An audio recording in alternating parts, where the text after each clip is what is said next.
नमस्कार, आपण पाहत आहात महाराष्ट्र लोकनायक। वेळेस उपोषणाला बसली माणसं, त्याच्यातली 3 वेळेस मी ह्या 8 वर्षात उपोषण जाऊन मी स्वतः सोडवली।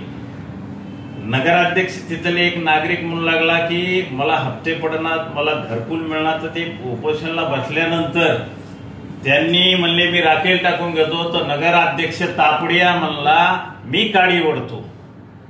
म्हणजे एवढी सामान्य माणसाची चेष्टा केली, जे स्वतःला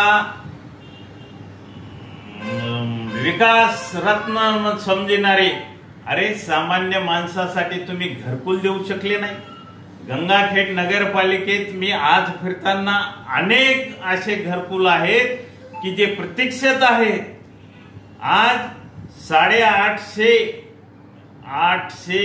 892 का 850 ज्यांना घरकुल म्हणजे जागा सुद्धा नाही हक्काची, शासन अशा योजना देते की स्वतः जागा घेऊन घरकुलला सुद्धा बांधून देण्याच्या ह्याच्यात आहे। म्हणजे योजना काढलेली आहे शासनानं। ती गंगाखेड शहराला मी आल्यानंतर डबल सर्वे करून असा एकही व्यक्ती राहणार नाही की जेणेकरून त्याला घर, स्वतःचं हक्काचं घर राहिलंच पाहिजे। यासाठी आम्हाला कार्य करायचंय।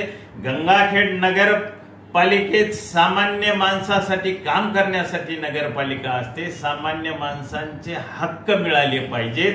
सामान्याला एवढ्या मोठ्या प्रमाणात केंद्र आणि राज्य घरकुल योजना राबवत आहे, तर त्या हक्कापासून हे वंचित ठेवणारे लोक हे कधीही सामान्याला काय न्याय देणार मला सांगा। योजना शासन देते तिथपर्यंत हे नेऊ शकले नाहीत। मला त्यासाठी सर्वात मोठं कार्य करायचंय। यासाठी भारतीय जनता पार्टी केंद्रात, राज्यात, आज पालकमंत्री सुद्धा आपले मेघना दीदीच्या रूपानं आपल्याला भारतीय जनता पार्टीच्या मिळाल्या आहेत। त्यामुळं येणाऱ्या काळात सुद्धा सर्व गोष्टी सुविधा या देण्यासाठी भारतीय जनता पार्टीचा नगराध्यक्ष हे कर्तव्यदक्ष असणं आवश्यक आहे। यामुळे गंगाखेड शहरात कोणीही भविष्यात वंचित राहणार नाही। त्यासाठी आम्ही कार्य करू, एवढं मी तुम्हाला सांगतो। एक असं म्हणायचंय, गंगाखेड शहराला उड्डाणपुलाची आवश्यकता नाही। रेल्वेचं 27 पर्यंत काम पूर्ण होणार आहे। रेल्वेचं ही गेटच राहणार नाही, त्याच्यामुळे उड्डाणपुलाची आवश्यकता आहे का? नाही। हा शासनाचा जो वेस्टेज निधी आहे, कुणाच्या तरी टक्केवारीसाठी माझ्या शहराच्या माथी आम्ही मारू देणार नाहीत।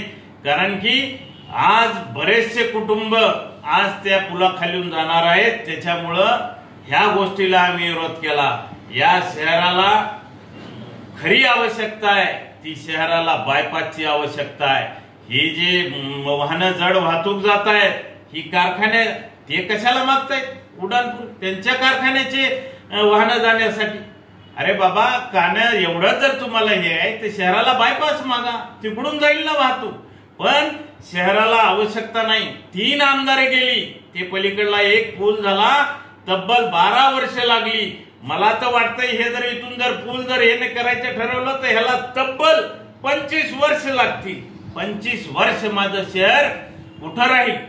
त्यासाठी जी आवश्यकताच नाही। रेल्वेंनी स्वतः तिथून सांगितलं की इथं उड्डाण पुलाची आवश्यकता नाही। BNC केलेली मागणी फेटाळून लावली। हे आग्रह का धरतायत आमदार?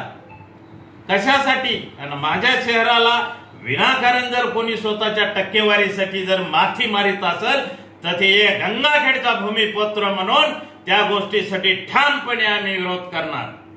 जे सोशल मीडियावर तुम्ही जे प्रश्न हे केला की मुख्यमंत्र्यांनी सांगितलं की रत्नाकर गुट्टेंनी तिने ह्याचा विकास केला, विधानसभेला ते पुरस्कार होते, त्यावेळेसची क्लिप ही वाजवत आहेत। गंगाखेड दृष्टिकोनातून विकासाच्या कुठंतरी पाठीमागे ते पडले, त्यामुळं भारतीय जनता पार्टीला पुढे यावं लागलं। मुख्यमंत्र्यांनीच एक लक्षात ठेवा, भारतीय जनता पार्टीला पुढे केलेलं आहे। भारतीय जनता पार्टी आता इथं विकास करू शकते। जे बोलल्या गेलं वेगळ्या दिशेनं, त्याला वर्ष दीड वर्षाची क्लिप आज ती दाखवत आहेत. जनतेची दिशाभूल करणारे हे लोक आहेत. हे जे करतायत ना, हे जनतेची दिशाभूल करतायत. भारतीय जनता पार्टी आज स्वबळावर पूर्ण पॅनल उभा आहे. जे कुणाचे याचे थोडके त्याचे थोडके असे जे जोडू विकास केला असता त्यांनी आमदारांनी, तर त्यांना जोडायची आणि दुसरे माणसं हुडकायची गरज काय पडली असती.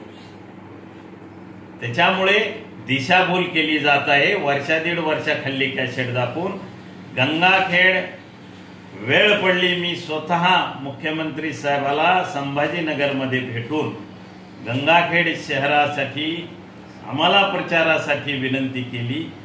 त्यांची सुद्धा त्यांनी माझी विनंती मान्य केली. लवकरच ही होऊन जाईल त्यांची सभा. त्याच्यामुळे कोण काय दिशाभूल करतंय त्यांना उत्तर मिळाल्याशिवाय राहणार नाही. आता गंगाखेडची जनता जागरूक आहे.